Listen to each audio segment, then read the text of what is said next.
আসসালামু আলাইকুম ভিউয়ার্স, শুভ দুপুর। আবারও চলে আসলাম খাওয়া দাওয়া নিয়ে। আজকাল একটু বেশি খাওয়া দাওয়া করছি, ওই জন্য আপনাদের সাথে শেয়ার করছি। আজকে একদম সব রেডি করে নিয়েছি। এখানে আছে পালং শাক, এখানে আছে চিংড়ি মাছ দিয়ে হচ্ছে মিষ্টি কুমড়া।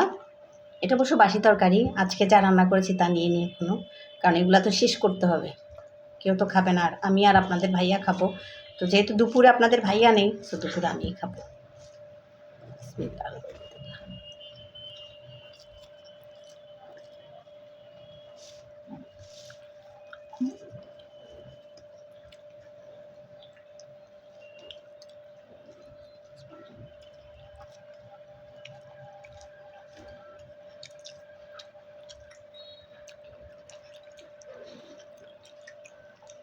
কালকে থেকে আজকে আরও বেশি টেস্ট হয়েছে পালং শাকটা।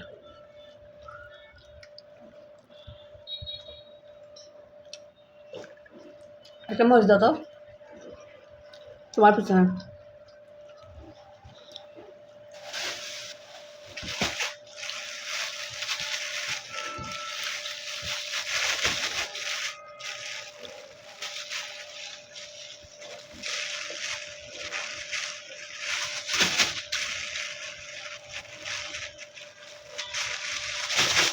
জীবনে প্রথমবার গিট খুলতে পারছি। এই গিট আমি প্রত্যেকবারই খুলতে পারি, আমি অন্য গিট খুলতে পারি না। রশি দিয়ে গিটগুলা বলে তিনি গিট প্রত্যেকবার আমি লাগাতেও পারি, খুলতেও পারি।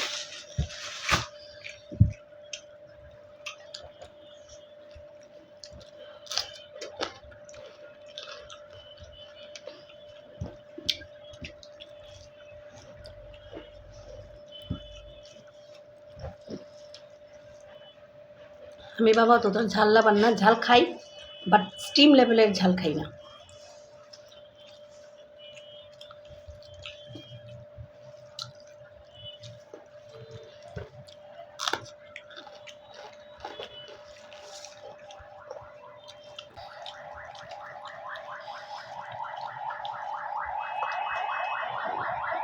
পানি বোতলটা সরি গ্লাসটা তো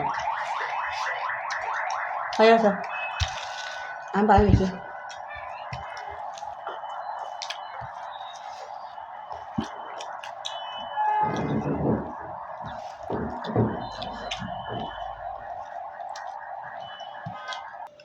মিষ্টি কুমড়া ভাজি আমি খেতাম না, বা মিষ্টি কুমড়াটাই খেতাম না, আমার আব্বা শিখিয়েছে আমাকে খাওয়া।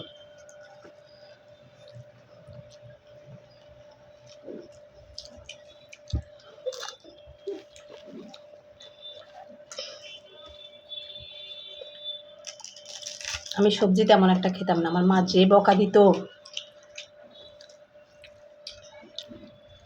চিটংয়ের ভাষায় একটা কথা আছে, জানতে না,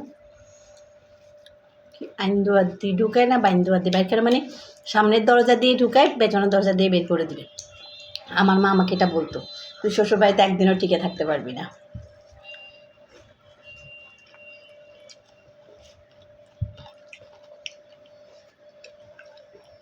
অনেক কিছু খেতাম না আমি, আর এখন ওই খাবারগুলাই, বিশেষ করে লতি কচু, এগুলাই এখন আমার ফেভারিট। মিষ্টি কুমড়া,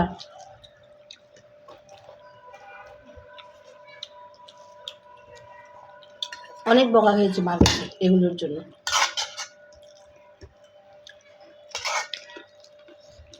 লোট্টা মাছ খেতাম না,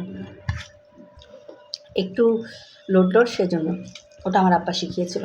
এমনও হয়েছে আমি লোট্টা মাছ একবার জোর করে খেয়ে হাসপাতালে ভর্তি হয়েছি, কিন্তু এখন আমার লোট্টা মাছ অনেক পছন্দ।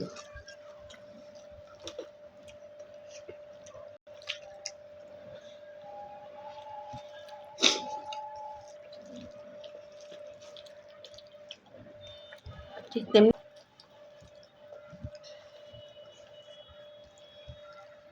ব্রাইটনেস কমে যাচ্ছে।